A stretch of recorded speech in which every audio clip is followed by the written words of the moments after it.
एक बूढ़ी माँ बारिश में भीग रही थी। हाथ में एक फटा हुआ थैला था और सामने घर का दरवाजा। एक माँ ने अपना संपूर्ण जीवन एक घर को सींचने में लगा दिया, लेकिन उसी घर की दीवारों ने आज उसे पहचानने से भी इनकार कर दिया। बहू ने तिरस्कार किया और बेटे ने मौन रहकर अपनी ममता का गला घोट दिया। क्या एक माँ का सिर्फ यही अपराध था कि अब वो वृद्ध हो चुकी थी? आज की कहानी सिर्फ एक परिवार की नहीं, हर उस इंसान की है जो समझता है ईश्वर के न्याय से बच जाएगा। देखिए कैसे 6 महीने बाद नियति ने ऐसा हिसाब किया कि देखने वाले भी हैरान रह गए। यह कहानी है सावित्री जी की। शहर के एक छोटे से लेकिन सुंदर घर में वह अपने बेटे आकाश और बहू मेघा के साथ रहती थी। सावित्री के पति के देहांत के बाद आकाश ही उसकी दुनिया का केंद्र था। मेघा घर में नई नई आई थी। शुरुआत में सब कुछ किसी सुखद स्वप्न जैसा था। सावित्री जी कहती है, बहू थोड़ा आराम कर लो, मैं चाय बना देती हूँ। मेघा ने कहा, नहीं माँ जी, आप क्यों कष्ट करती हैं, मैं खुद कर लूंगी। ऐसा लगता था कि दोनों में अपार प्रेम हो, लेकिन धीरे धीरे सब कुछ बदलने लगा। मेघा सावित्री जी के पुराने ढंग के तरीकों को देखकर चिढ़ती थी। आकाश को माँ का आज्ञाकारी होना उसे बहुत खलता था। मेघा अब माँ को पसंद नहीं करती। इस तरह दिन बीतते गए। एक रोज डाइनिंग टेबल पर नाश्ता लगा था। आकाश ऑफिस जाने की तैयारी में था। सावित्री जी वहां एक कुर्सी पर बैठी माला जप रही थी। आकाश अभी खाने बैठा ही था कि माँ ने कहा, बेटा पहले हाथ तो साफ कर ले। सावित्री जी पुराने ख्यालातों की थी, पर उनके हर टोकने में एक संस्कार छुपा हुआ था। लेकिन नई पीढ़ी को यही टोकना जहर जैसा लगने लगा था। जब मेघा बिना सिर ढके टी शर्ट और पैजामे में डाइनिंग रूम से गुजरी तो सावित्री देवी उसे रोकती है। सावित्री देवी कहती है, बहू जरा रुको, रसोई में जा रही हो तो माथे पर पल्लू ले लो, खाली सिर कोई रसोई में नहीं जाता। मेघा चिढ़कर पल्लू के नाम पर दुपट्टा अपने सिर पर रख लेती है। मेघा बुदबुदाते हुए कहती है, मम्मी जी अब इन बातों का क्या मतलब, घर में कोई मेहमान थोड़ी है। कभी खाने की थाली में नमक को लेकर तो कभी मंदिर की सफाई को लेकर।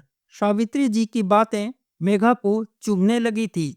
एक रोज मेघा डाइनिंग टेबल पर हाथ फोन में लिए बैठी थी तो सावित्री जी पास आती है और कहती है, बहू खाते समय फोन अपना अलग रख दिया करो, अन्न का अपमान होता है। शाम को जब आकाश घर आए तो मेघा ने गुस्से में कहा, आकाश देखो ना, मम्मी जी को अब मेरे फोन चलाने से भी दिक्कत है। क्या मैं इस घर में अपनी मर्जी से सांस भी नहीं ले सकती? आकाश जो कभी अपनी माँ की हर बात को पत्थर की लकीर मानता था, अब पत्नी की शिकायतों के मायाजाल में फंसने लगा था। उसे लगा कि शायद उसकी माँ की पुरानी सोच के कारण ही घर की शांति भंग हो रही है। घर में अब प्यार की जगह एक ऐसी अदृश्य दीवार खड़ी हो रही थी जिसे महसूस तो सब कर रहे थे, पर तोड़ना कोई नहीं चाह रहा था। लेकिन समय के साथ मेघा के तेवर और बदलने लगे। उसे सावित्री जी के हर संस्कार पुराना और हर सीख बोझ लगने लगी थी। एक दिन मेघा ने कहा, बस बहुत हुआ, रोज रोज का यह कलह मुझसे नहीं सहा जाएगा। या तो यह बुढ़िया इस घर में रहेगी या मैं।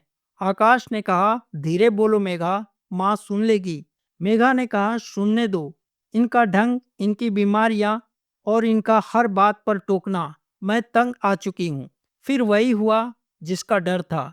बेटे ने अपनी ममता का सौदा अपनी झूठी शांति के लिए कर लिया। दूसरे दिन सुबह आकाश ने सावित्री जी से कहा, माँ बहुत दिन हो गए, गुरु जी के दर्शन करने जाना है, तुम तैयार हो जाओ। माँ बहुत खुश थी, आखिर गुरु जी की कृपा से ही घर की रौनक थी। सावित्री जी ने सामान एक बैग में भरा, फिर गाड़ी में खुशी से बैठकर बेटे के साथ जाने लगी। रास्ते में अपने जमाने के किस्से आकाश को सुनाती रही और आकाश हाँ में हाँ करते हुए गाड़ी चला रहा था। गाड़ी गुरुजी के आश्रम में पहुंची। प्रणाम करके आकाश अकेले जाने लगा तो माँ ने पूछा, बेटा तुम कहाँ जा रहे हो? थोड़ा तो रुको, फिर साथ चलेंगे। तो आकाश ने नजरें चुराते हुए कहा, माँ कुछ दिन तुम आश्रम में ही रह लो, घर में रोज झगड़े शोभा नहीं देते। सावित्री जी के आंखों से आंसू बहने लगे, पर कुछ बोली नहीं। सावित्री जी को उसी घर से निकाल दिया गया जिसकी नींव उन्होंने अपने खून पसीने से रखी थी। अगर ये कहानी आपके हृदय को छू रही हो तो वीडियो शेयर करें, क्योंकि खेल तो अभी शुरू होना बाकी है। 6 महीने व्यतीत हो गए। आकाश और मेघा को लगा कि उन्होंने अपने जीवन का बोझ उतार दिया। उनका व्यापार बढ़ रहा था, नया बंगला बन रहा था। उन्हें लगा शायद ईश्वर उनके कुकर्मों पर मौन है, लेकिन नियति अपना न्याय करने की प्रतीक्षा कर रही थी। मेघा को अचानक चक्कर आया और फिर वो गिर जाती है। डॉक्टर ने कहा, आकाश जी, मेघा को एक गंभीर रीढ़ का संक्रमण है। सही इलाज नहीं हुआ तो कभी चल नहीं पाएगी। इनकी सेवा के लिए हर क्षण किसी का साथ होना अनिवार्य है। फिर मेघा का ट्रीटमेंट शुरू हुआ, थेरेपी चली, पर दिक्कत ये आ रही थी कि कोई नर्स टिकती नहीं। वह घर नर्क बन चुका था। मेघा बिस्तर पर असहाय थी और आकाश जिम्मेदारियों के बोझ तले दब चुका था। एक दिन मेघा ने आकाश से कहा, अगर माँ होती तो कितना मदद होता, क्या तुम माँ को बुलाओगे? पत्नी की हालात देख आकाश ने झट से हामी भर दी। आकाश आश्रम पहुंचा। सफेद साड़ी, चेहरे पर वही पुरानी करुणा और ममता थी। माँ ने बिना शिकायत के आकाश का हाथ थाम लिया। बोली, बेटा अब मुझे यहाँ मन लग रहा है, पर तू बुला रहा है तो मुझे कोई दिक्कत नहीं, परंतु बहू से पूछा कि नहीं? आकाश रोने लगा और बोला, अब पहले वाली बहू नहीं रही, बस तू चल कर देख तो सही। आकाश और मेघा ने जिसे ठुकराया था वही उसकी ढाल बनकर लौट आई। मेघा की आंखों में आज ग्लानि और पश्चाताप के आंसू थे। मेघा ने रोते हुए कहा, माँ जी, मैंने आपके साथ इतना अनर्थ किया, फिर भी आप क्यों आई? सावित्री जी ने शांत भाव से कहा, बेटी तुमने मुझे घर से निकाला था, पर माँ की ममता को मेरे हृदय से कैसे निकालोगी? पर अब तू चिंता मत कर, 6 महीने में तू चलने फिरने लगेगी। आकाश बोला, माँ मुझे क्षमा कर दो। मैंने ईश्वर को मंदिरों में ढूंढा, पर साक्षात ईश्वर तो मेरे घर में ही था, जिसे मैंने स्वयं ही बाहर कर दिया। कर्मों का हिसाब बड़ा विचित्र है। 6 महीने पहले बहू ने सास को निकाला क्योंकि वो बोझ थी, और आज वही सास लाचार बहू की सेवा का भार उठा रही थी। सावित्री देवी ने सिद्ध कर दिया कि प्रतिशोध से बड़ा क्षमा का मार्ग होता है। हमारे शास्त्रों में कहा गया है, मातृदेवो भव। माँ साक्षात देवता का रूप है। समय का चक्र घूमता अवश्य है। जो आज आप बोएंगे वही भविष्य में काटेंगे।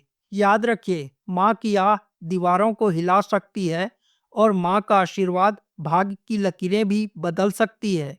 क्या आपको लगता है सावित्री देवी ने उन्हें क्षमा करके सही किया, या फिर आकाश और मेघा को उसके हाल पर छोड़ देना चाहिए था? अपनी राय कमेंट में जरूर बताएं। यह कहानी आपके दिल तक पहुंची तो एक पुण्य का काम जरूर करें।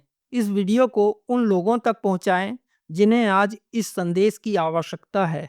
साथ ही इस वीडियो को लाइक करें और चैनल को सब्सक्राइब कर दें, क्योंकि यहाँ हर कहानी एक सबक है और हर सबक एक नई रोशनी। जय हिंद, जय भारत।